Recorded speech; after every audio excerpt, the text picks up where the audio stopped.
আল্লাহ আমাকে দেখছেন, এই কথাতে ওর সমস্যা আছে। বলেন আল্লাহ আমাকে দেখছেন, বলেন এই কথাতেও কি আছে, বলেন সমস্যা। আমাদের সমস্যা এখানে। আল্লাহ আমাকে দেখছেন এই কথা ইয়াকিন আমাদের দিলে এই কথা আসে না যে আল্লাহ আমাকে দেখছেন। আল্লাহ আমাকে দেখছেন এটাকে বলে ইহসান। কি বলে বলেন?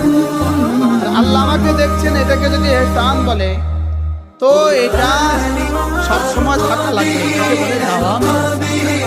কি বলে?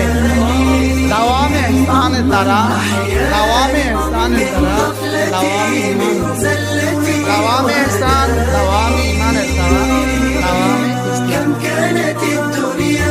দাওয়ামে ইহসানের দ্বারা ঈমান আর এই দুটার দ্বারা ইসলাম মুকাম্মাল।